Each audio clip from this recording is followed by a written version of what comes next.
Olá, minha gente. Estamos aqui em mais uma prosa sistêmica, que é esse encontro que eu tenho feito aos domingos de manhã com as pessoas que seguem as minhas aparições no YouTube, no meu canal Almir Narras, e também o meu perfil no Instagram.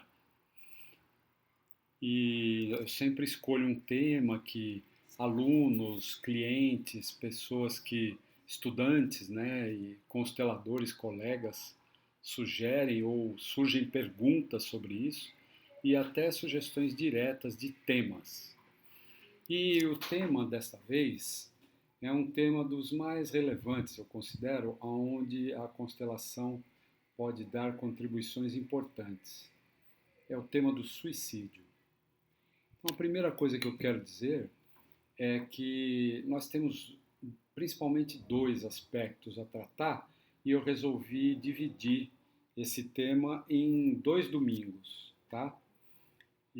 Desta vez o programa está sendo gravado porque eu estou com um compromisso fora de São Paulo neste domingo na parte da manhã.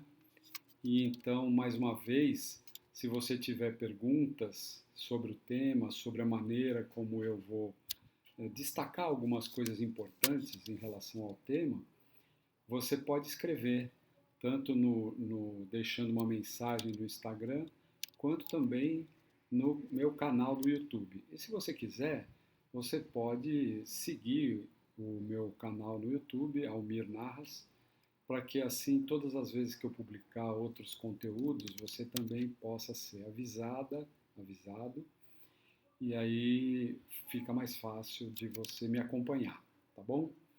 Então, vamos lá.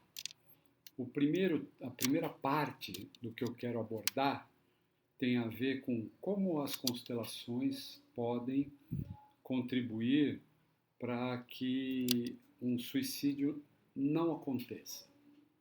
Como é que a constelação pode trabalhar a favor dos objetivos de evitar que uma pessoa tire a própria vida, né?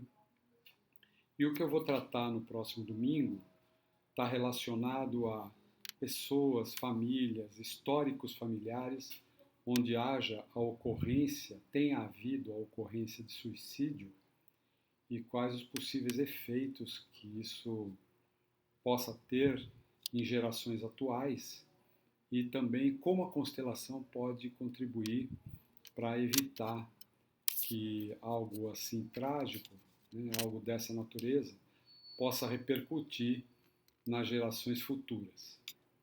Então, entrando especificamente no tema de hoje, eu quero falar sobre algo que é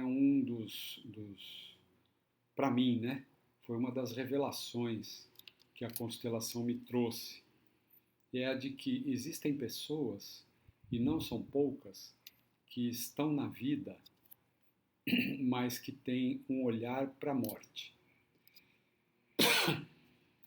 Não necessariamente pessoas que estão na vida e estão olhando para a morte, elas são pessoas potencialmente suicidas, ou elas nutrem ideias, como se diz, né?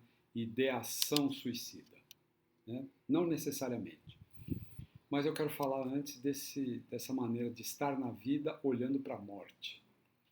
É óbvio que isso, na maior parte das vezes, é uma dinâmica inconsciente. Tá? E de onde isso vem? Muitas vezes pode vir de alguma dor ancestral, algum acontecimento difícil e que levou a algum tipo de exclusão. O que é uma exclusão? Por exemplo, uma morte precoce, acidental ou criminosa, ou autoimposta, né, através de suicídio. Essa é uma maneira de olhar para a morte. É olhar para os excluídos do seu sistema que tenham sofrido algum dano, alguma circunstância que os tirou da vida numa idade em que isso não seria natural de acontecer. Portanto, muitas vezes isso está associado a mortes por causas não naturais. Ok?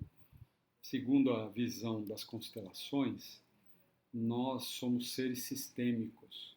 Nós não somos indivíduos que vivemos isolados, nós fazemos parte de uma história.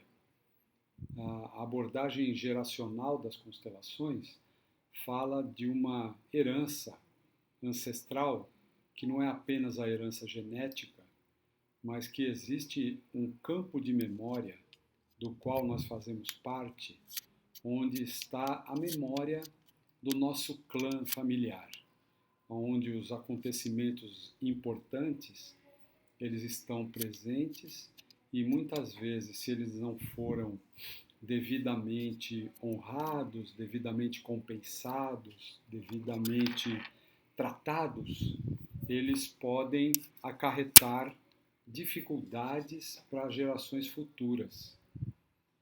Então, a exclusão é o principal motivo para que, por exemplo, um adolescente, um jovem, possa ter ideações, ideias suicidas, né? E, por exemplo, que se automutile, se corte, né? Isso são coisas que hoje, infelizmente, estão muito presentes na nossa juventude e é motivo de muita preocupação para muitos pais. E durante esse mês de setembro, né, que foi o mês declarado o mês de prevenção ao suicídio, muitas palestras, lançamentos de livros. Esse é um tema que afeta uma parte significativa da juventude, não só no nosso país, esse é um fenômeno em muitos países ocidentais principalmente, e isto é algo que ocupa os cientistas, os estudiosos, os terapeutas das diversas linhas. Então, o que acontece com uma criança, um adolescente, um jovem, ou mesmo um adulto que olha para a morte? Por exemplo, ele pode estar suscetível à depressão. Normalmente, a medicina olha para a depressão como um fenômeno químico que se desencadeia no cérebro. Para as constelações, existe um movimento da alma do sistema que faz com que o fenômeno químico encontre condições para desenvolver-se na pessoa. Então, existe algo que acontece antes da disfunção química, na visão das constelações. E isto que acontece antes é, de alguma forma, esse olhar para a morte. Tá? Existem outras maneiras de olhar para a morte que são igualmente, vamos dizer, delicadas e que requerem, às vezes, uma atenção, principalmente dos familiares. O mais típico são os vícios, né? Cigarro, álcool, qualquer tipo de droga, muitas vezes eles são uma forma de flertar com a morte. Esses quadros, né, a adicção, os vícios, pânico, depressão, esse tipo de quadro, ele normalmente, tristeza crônica, nem toda tristeza é depressão, mas tem pessoas que têm um padrão de tristeza, né? Não é um fato, por exemplo, triste que aconteceu e que a pessoa fica triste por um tempo, por uns dias, um luto, uma perda, um namoro que se rompe, uma demissão de um emprego, alguma frustração muito importante.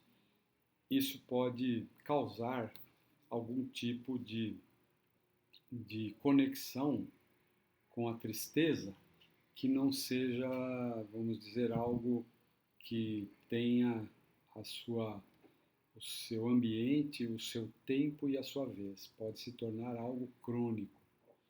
Então, são alguns quadros que fazem com que a pessoa esteja em vida, mas esteja olhando para a morte.